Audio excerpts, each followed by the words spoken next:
Chers amis internautes, bonjour. Aujourd'hui, vous allez assister à une véritable rencontre entre NetApp, qui nous a fait le plaisir de sponsoriser ce plateau, et trois DSI qui ne sont pas du tout payés par NetApp. Et aujourd'hui, on est là pour parler vrai, pour engager le débat sur un sujet qui est intéressant et que sans faux, c'est comment être indépendant de son fournisseur de cloud. Alors, en d'autres termes, est-ce que le cloud rend les clients volages ? Pour parler de ce thème, nous avons rassemblé Stéphane Gessel, qui est Delivery Manager chez SFR, Pierre Fauquenot, qui est DSI de transition, Carlos Suzan, qui est ex-DSI opératif dans des pays émergents, mais reconverti à la finance, et Eric Antibi, qui est directeur technique chez NetApp. On parle de volatilité des clients.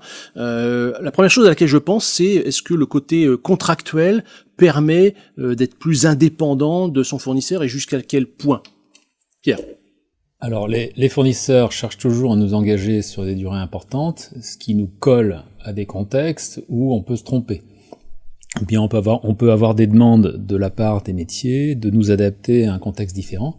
Donc moi, ma recommandation, c'est ce que je mets en place partout, c'est d'avoir des contrats avec des préavis de 3 mois, une durée non définie du contrat, et surtout que l'on paye les coûts projets, ce risque ne soit pas porté par le fournisseur. Ça veut dire qu'on peut prendre rapidement une décision et on peut aussi rapidement changer d'avis et partir sur autre chose. Ça, c'est très novateur par rapport au contrat d'infogérance classique où le coût de setup est absorbé par le coût du contrat. Donc là, alors, vous posez un truc différent. L'an dernier, chez Corian, par exemple, qui est une entreprise de 40 000 personnes, j'ai transformé les contrats d'infogérance de base de données qui étaient des contrats de 36 mois. Je leur ai donné 100% des prestations. La contrepartie, c'était contrat sans durée, 3 mois de préavis. Ce qui coûte cher, c'est de changer de fournisseur. Donc, à partir du moment où on est dans un rapport de force équilibré, je peux partir, mais je veux que tu travailles bien. En réalité, le fournisseur qui a pris le contrat, il travaille extrêmement bien et il est là pour des années. Et on n'a aucun intérêt à changer. Donc, je pense que ce qui est important, c'est il faut un rapport de force équilibré. Et l'infogérance, c'est quelque chose de clé. Il faut un équilibre de force entre les deux partenaires.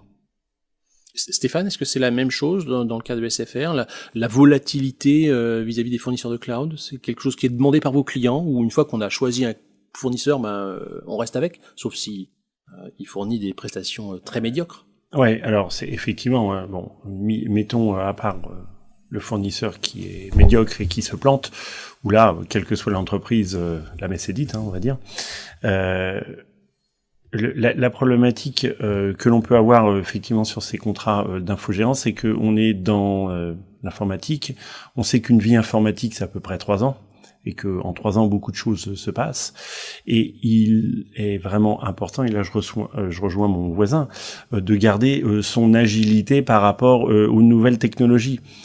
Si on parle du monde cloud aujourd'hui, on a quand même un leader incontesté sur le cloud public, et notamment IaaSPaaS, qui est Amazon.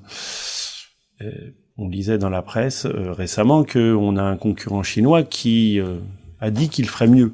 Alors, je donne cet exemple pas pour vanter ces entreprises-là, mais pour dire que même si aujourd'hui on a une stratégie et une politique, demain, elle peut être orthogonale. Et effectivement, il faut qu'on garde la main pour pouvoir réorienter notre politique IT. Carlo, est-ce que c'est pas vraiment ça le coût caché du cloud? C'est la possibilité ou la facilité à changer de fournisseur? Oui, bien sûr. Et c'est pour ça qu'il faut toujours prévenir ce type de changement, parce qu'un changement n'arrive pas comme une foudre sous un ciel bleu. C'est-à-dire que nous, ce qu'on fait, c'est que généralement, on essaye de tendre sur des contrats libres vis-à-vis des fournisseurs, avec des délais de rétractation de quelques mois. Par contre, on n'hésite pas à reboucler sur qu'est-ce qui se passe en cas de problème. C'est-à-dire, est-ce qu'il y a eu une erreur, où était le problème, etc. On essaye d'identifier les causes et de voir un peu comment on peut éviter de recommencer cette erreur. Ça, c'est du côté client. Côté fournisseur, c'est vrai qu'on aime bien être au courant de toute la veille technologique que le fournisseur met en place, ce qui pour nous n'apporte aucune différence, mais on aime bien savoir aussi ce qu'il fait pour pouvoir continuer à garantir le même service ou à l'améliorer. C'est vrai que de temps en temps, on aime bien que le fournisseur arrive et nous dise, voilà, on va baisser les KPI, quoi. Alors, Eric, on le sait bien, parce que dans les problèmes de réversibilité, c'est pas tellement la réversibilité des applis, c'est la réversibilité des données. Donc là, on a affaire à un professionnel de la profession. Donc, qu'est-ce que vous allez pouvoir apporter comme solution technologique pour faciliter à ces clients la réversibilité éventuelle de leur contrat de cloud? C'est ça. Donc, et effectivement, donc on a parlé d'aspect contractuel et il est évident que c'est fondamental. Maintenant, NetApp, en tant que fournisseur de technologie sur la partie données, ne va pas jouer un rôle sur la partie contractuelle. En revanche, il y a des vrais aspects technologiques aussi qu'il faut prendre en compte si on veut garder cette agilité et cette flexibilité du fournisseur. Si on parle d'une simple VM qui va passer d'un fournisseur à l'autre, aujourd'hui c'est quelque chose qui est déjà en place, qui fonctionne et on sent tous que c'est extrêmement rapide et simple.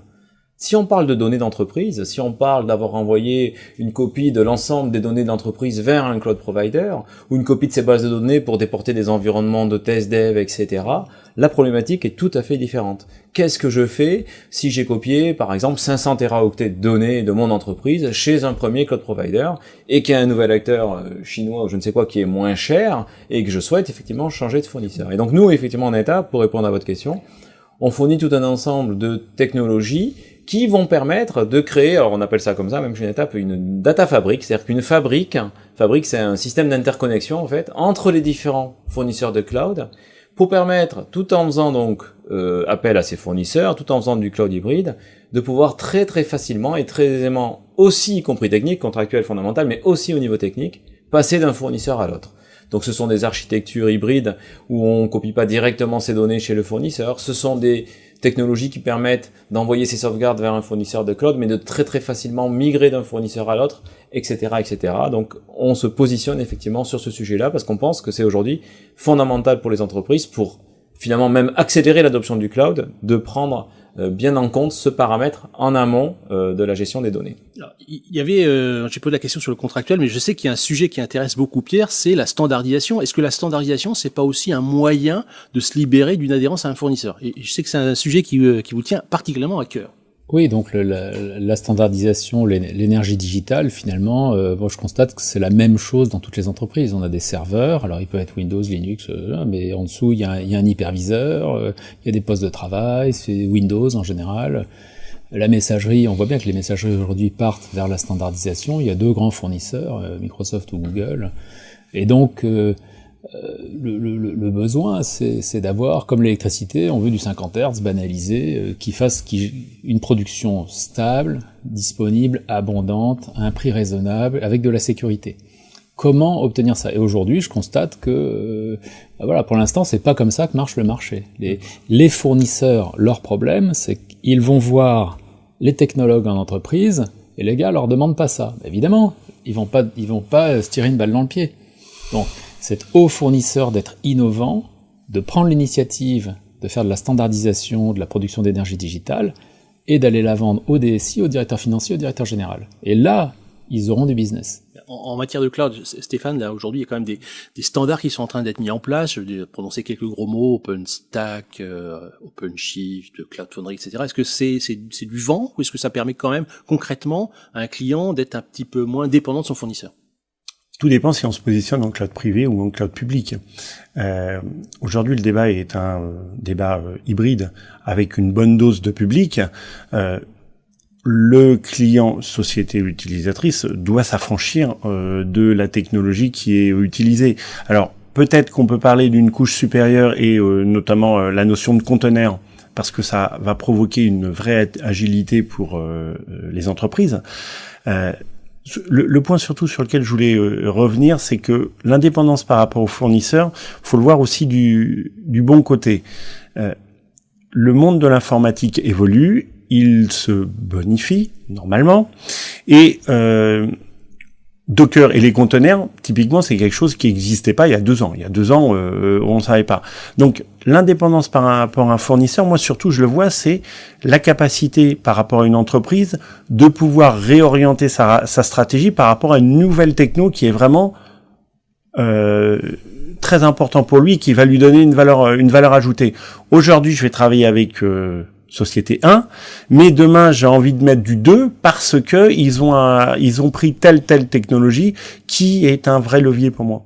C'est quelque chose que vous ressentez aussi, Carlos, c'est le besoin d'être à l'état de l'art un peu? Je voudrais quand même ajouter un bémol par rapport à ce qu'a dit Pierre et la fourniture de données comme de l'électricité. C'est vrai qu'il y a quand même de notre part un besoin de transparence vis-à-vis du fournisseur pour savoir où vont être stockées ces données. Donc pour moi c'est plus le problème qui me soucie par la localisation de mon activité professionnelle. Donc si vous voulez, pour moi ce qui m'intéresse le plus c'est bien sûr avoir une standardisation le plus effective possible, la plus rapide possible, mais par contre une transparence très grande de la part du fournisseur.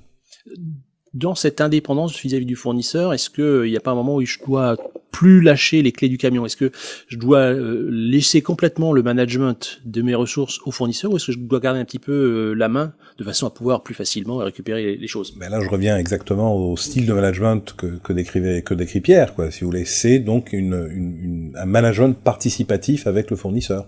Donc savoir un peu ce qu'il fait et pouvoir être actif dans ses choix aussi, quoi. Et là, vis-à-vis du stockage, Eric, est-ce que les outils que vous mettez à disposition de vos clients peuvent être conjointement utilisés par le fournisseur et le client pour justement avoir un peu de contrôle ou de visibilité sur de bout en bout des données? Complètement, je dirais même que c'est là que c'est ça la clé en fait. Hein. Si on se projette sur quelque chose de concret, ce qu'on observe aujourd'hui dans les entreprises, Stéphane en parlait, c'est des clouds hybrides, à savoir une partie qui va de toute façon rester dans l'entreprise, en tout cas c'est la direction que prennent la grande majorité des clients aujourd'hui. Et puis, on voit aussi un autre élément, et on n'en a pas parlé, et c'est important, on a parlé d'indépendance du fournisseur de cloud, mais la réalité aussi, c'est qu'aujourd'hui, l'ensemble des clients ont plusieurs fournisseurs de cloud. Donc, de toute façon, on est déjà dans un mode où on parle pas d'un fournisseur de cloud, on parle de plusieurs, un pour telle application, un pour telle infrastructure, etc., etc. Donc, la réalité d'aujourd'hui, c'est qu'il n'y a pas de standard. Pour revenir à vos termes, il n'y en a pas. Et c'est vraiment la clé sur laquelle on se positionne. C'est comment, sachant qu'il n'y a pas de standard entre ces différents, donc on se retrouve finalement avec plusieurs nuages, si on imagine le schéma. Donc c'est comment avoir ces facultés, ces possibilités de passer d'un fournisseur à l'autre, de rapatrier une partie de ces données chez soi si on le souhaite. Et donc effectivement, pour revenir à votre question, c'est la clé, c'est qu'on se positionne avec des technologies qui vont permettre de créer le lien sur des solutions, la plupart du temps orientées surtout logicielles, en tout cas une partie matérielle on-premise et une partie logicielle dans le cloud, pour pouvoir simplifier tout ça et faciliter la vie de cette gestion de données au sens large dans un cloud hybride. Là, l'idée que vous venez de donner, c'est je suis dans un environnement multi-hybride où je suis en relation. Est-ce que ça pose pas des problèmes de gouvernance encore un plan plus compliqué à régler? Alors, j'ai parlé de logiciels dans un premier temps avec l'image effectivement de retrouver finalement des connecteurs logiciels, on va le dire comme ça, chez tous les cloud providers ou la plupart des cloud providers qui vont permettre de simplifier le passage des données d'un vers l'autre. Mais vous avez raison, il y a aussi d'autres éléments qui sont d'ailleurs purement logiciels, qui permettent de monitorer, de superviser l'ensemble pour garder effectivement un management de l'ensemble et une gouvernance de l'ensemble de ces données, où qu'elles soient finalement dans les différents clouds. Est-ce que vous partagez ces avis, là, Stéphane, Pierre, sur le management, la gouvernance dans un environnement multi-fournisseur? Qu'est-ce qu'on est capable de faire aujourd'hui, quoi? Jusqu'où est-ce qu'on va pas trop loin? Trop loin en informatique, non, jamais. Hein, c'est la vie du métier. Effectivement, on rejoint après les notions de SLA, de savoir comment on va définir son SLA, son tableau de bord, quelle gouvernance derrière on veut y mettre, sur un monde qui reste encore un peu nouveau. On a beaucoup à apprendre, beaucoup à partager entre les utilisateurs finaux, la DSI, les fournisseurs, sur un sujet qui est somme toute complexe. Pierre, en matière de gouvernance, dans un environnement hybride? Pour gouverner, il faut mesurer, savoir ce qui se passe. Voilà. Et donc, quand on mesure, après, on peut se poser des questions. Qu'est-ce qu'on pourrait améliorer pour que ce soit plus performant? Donc, moi, je dirais, un des enjeux aujourd'hui, c'est d'avoir une grille qui permette de regarder ce qui se passe chez les fournisseurs et de travailler avec eux pour améliorer toute l'interconnexion, parce que on est dans un système qui a une bonne complexité quand même. Et voilà, ça, je pense que voilà, ça c'est quelque chose qui est nécessaire aujourd'hui et à utiliser. Est-ce que le cloud service brokering va apporter des réponses à ça? Ils ont beaucoup de difficultés, les brokers. D'abord, ils n'ont pas compris ce que c'est que de broker. Quelle est leur valeur ajoutée? Si c'est juste des pousseurs de boîtes, il y a des infogéreurs qui se disent cloud broker en disant bon, finalement, on va plus vendre notre stockage, il faut qu'on vende plein de trucs. Ça, c'est intéressant. Bon, oui, ça peut peut-être être à eux de fournir les tableaux de bord que eux vont C'est eux qui vont utiliser porter, et ça. de nous donner accès à ces tableaux de bord. Et de faire baisser les prix. Alors je sais pas comment, oui, j'ai jamais testé en fait, mais moi je trouve que c'est une approche intéressante. Oui, non, bien sûr. On a quand même à disposition des autoroutes de l'information. C'est vrai que maintenant il faut pouvoir les exploiter au mieux. Mais c'est vrai que bon, le prix, comme on disait tout à l'heure, est une composante et nous y sommes tous sensibles. Donc c'est vrai que plus il y en a, plus le prix va baisser. Bon, c'est vrai que le service aussi va en subir un coup, mais bon, ça va être à nous ensuite de mesurer le meilleur rapport qualité-prix, quoi. Et Eric, le mot de la fin pour comment garder son indépendance vis-à-vis des fournisseurs dans un environnement multi-hybride comme vous l'avez si bien évoqué. Mais je reviendrai sur effectivement l'exemple de Cloud Broker. Si on regarde leur positionnement au moins théorique, dans la pratique, on verra. Mais finalement, ce sont les premiers demandeurs et les premiers consommateurs des solutions dont on parlait, c'est-à-dire deux aspects. Le premier, c'est supervision de l'ensemble. Même quand je suis dans un monde hybride multi-fournisseur, je garde une visibilité sur l'ensemble et une gouvernance sur l'ensemble de mes données où qu'elles soient réparties. Et le deuxième, c'est comment est-ce que je peux faire du cloud hybride, mais changer de fournisseur, même si on sait que la donnée c'est lourd, c'est adhérent, changer de fournisseur très simplement au niveau technologique et très très rapidement si je le souhaite. Bien, merci à tous pour la richesse de ces débats. Merci Carlo, merci Eric, merci Stéphane, merci François. Internautes, ne quittez pas et nous espérons nous retrouver très prochainement sur de prochains plateaux autour du thème du cloud.